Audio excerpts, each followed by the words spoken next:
Now, he had a grand message to give here, and will you listen to him as he said, I'm the voice of one crying in the wilderness, make straight the way of the Lord, as said the prophet Isaiah. In other words, it's a grand message. Get ready for the coming of the Lord. And I take it that that's what he meant. The kingdom of heaven is at hand. It was at hand in the person of the king, you see. And he says, make straight. In other words, get the crooked things out of your life. And friends, we're not going to have fellowship with him and not get very far with him until we are willing to deal with the crooked things that are in our lives, the things that are wrong.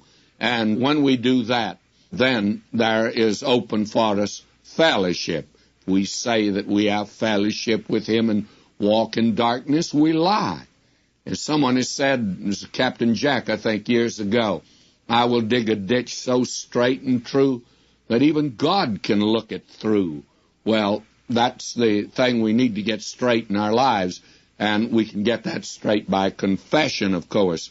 Now, will you notice here, he's quoting Isaiah, of course. I'm the voice of one crying in the wilderness, make straight the way of the Lord, as said the prophet Isaiah. And that's in Isaiah 43. And they which were sent were of the Pharisees, and they asked him and said unto him, why baptizest thou then, if thou be not that Christ, nor Elijah, neither that prophet?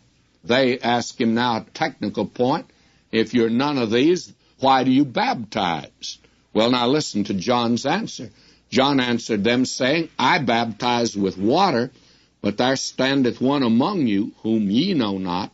He it is, who coming after me is preferred before me, whose shoe latchet I'm not worthy to unloose. Now, we call him today John the Baptist.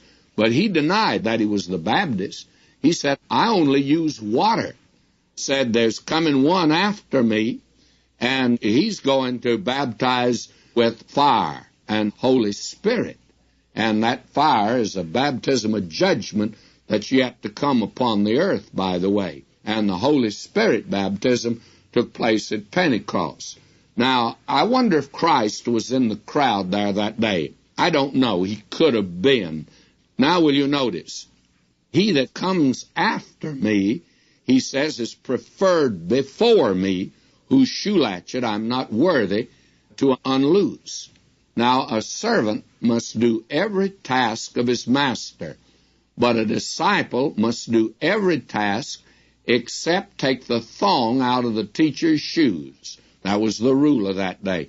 Now John says, I'm a servant. I'm not even a disciple. I'm just a servant.